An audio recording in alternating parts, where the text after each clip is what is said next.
Let's go to another caller, John, on KSFO in San Francisco. Go ahead, please. Hello? Yes, go ahead, John. Hi, I'm in Fremont. Thank you, Mr. Savage, for taking my call. Thank you for your show. I just wanted to let you know that I work for a contractor. I used to work for a contractor, and it's one of the largest contractors in the world. We did things.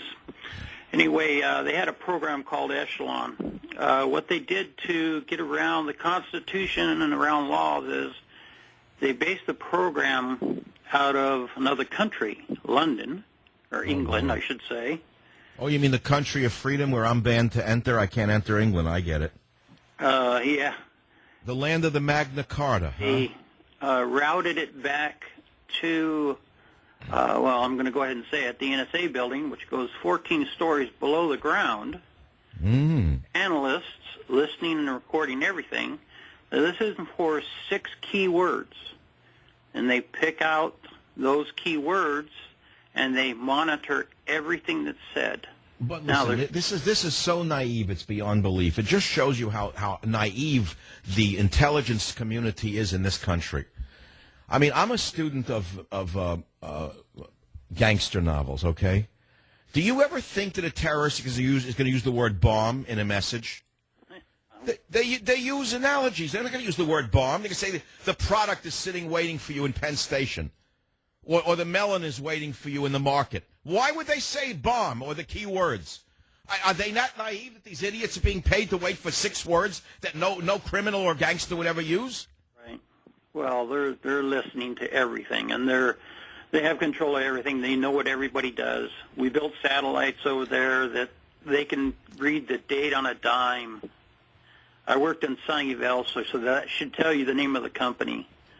Well, we don't have to name them, but I've always been suspicious of Google and how these 2 unknown people became so powerful so quickly. I've often thought that they're an arm of the government. I can say it's LMSC. The letters. Well, so you're saying this has been going on, what, since the Bush years, the Echelon program, or before him even? Early Bush years, since senior is when it was started. Oh, the former director of the CIA, Mr. Bush Sr. Yes. Didn't he predate terrorism, though? So what was the justification for the Echelon program? Oh, just to control the public. And I guess they foresaw what was going on, and they figured, hey, in the future, we're going to need it. Well, they didn't stop 9/11 with their Echelon program, though, did they? No, they didn't. That's because what? They were averse to looking at Muslims? They were only looking for Christians who came back from the war? I mean, well, who were they looking at? Well, they're looking at everybody, but what happened is they found a hole, and they just went through it, and that's what happened. So...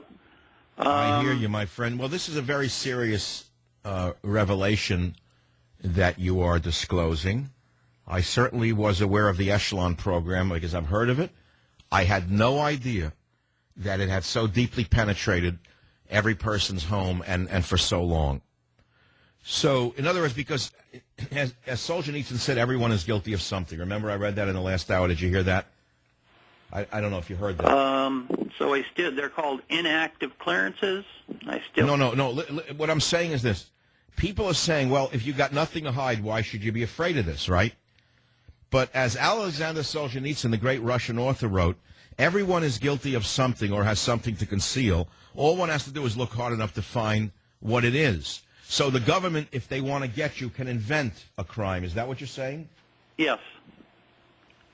Okay, do they reverse engineer and put items into a person's computer now that the person didn't even access to bust them on various charges that they're innocent of? They don't even have to be hooked up to the net. They can have a unsuspicious vehicle outside of your house, and they can access it through the wiring in your house. You mean what you're doing, but what I'm saying is, can they put something into your computer that you didn't access? Something into your computer. That's why I don't use the computer myself.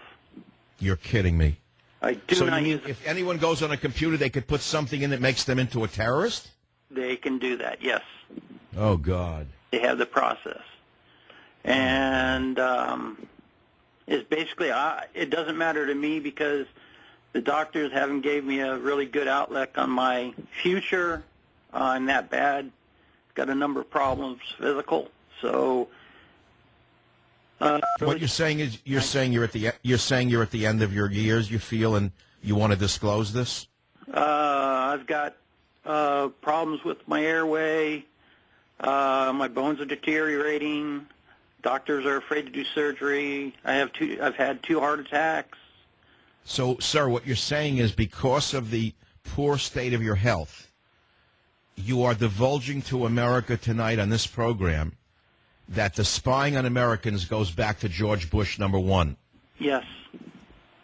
That you worked for a defense contractor who did it. Yes. And the program was called Echelon. Yes. Wow. That's a revelation that I haven't heard until this moment. I tried going to Channel 5 to their investigative unit. If you notice, it doesn't exist anymore. Oh, there's no investigative units in the San Francisco Bay Area. The San Francisco Bay Area has no news whatsoever. They're all owned by the political party that runs the state. Right. You know, they're owned by the Democrat machine. There's no independent reportage in the state at all. Right. None. All they talk about is gay this, and the gay one came out, and they spoke at a valedictorian. Like, that's the greatest thing on earth, is to come out at a high school graduation. That's the only thing you got to do in your life. That's all that's left for a man to do. Yeah. It's crazy. The whole world's upside down.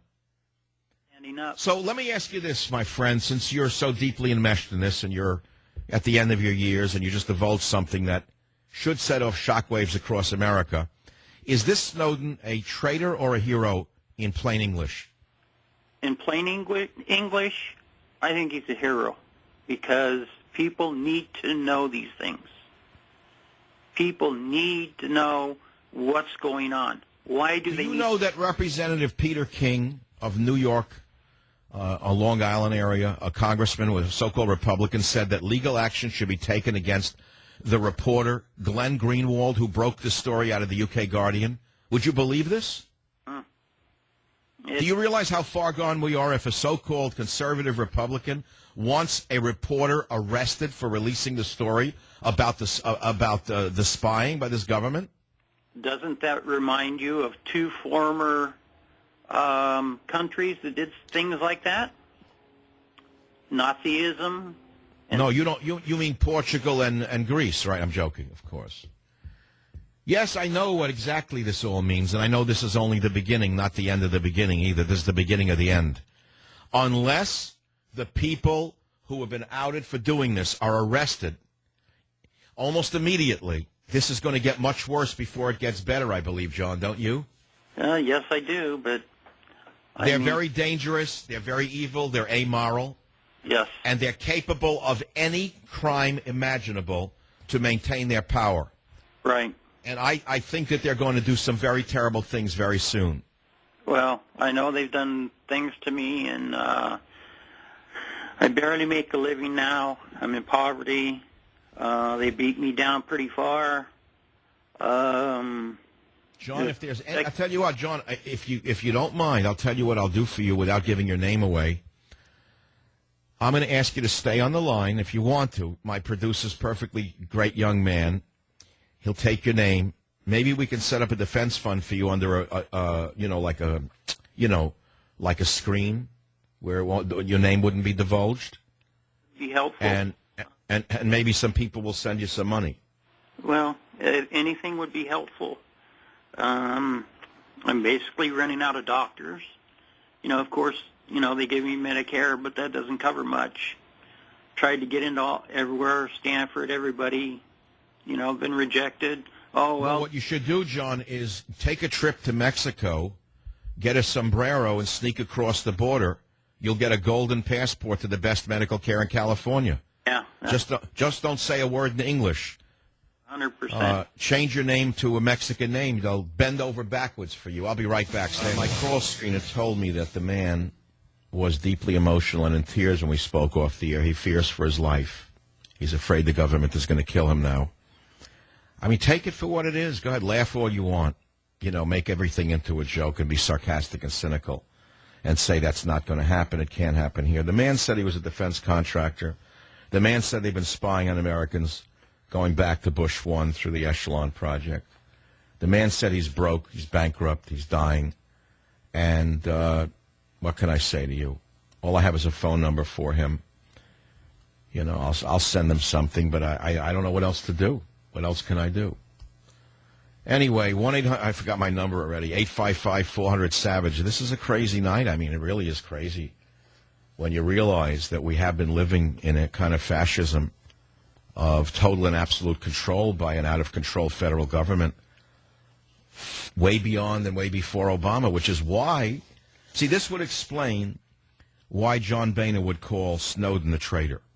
This would explain why the media is moving away from this story. Remember back in the Vietnam War era, there was a song, You've Got to Kill for Peace. And it was a sarcastic song about bombing a village and killing everyone in it in order to get the NVA. And a rock and roller did, you got to kill, kill, kill for peace. So now in the name of terror, we have the right to terrorize you. Is that Obama's new mantra? In the name of terror, we have the right to terrorize you. You'll hear it tomorrow on Limpaw's show. You heard it first on the Savage Nation.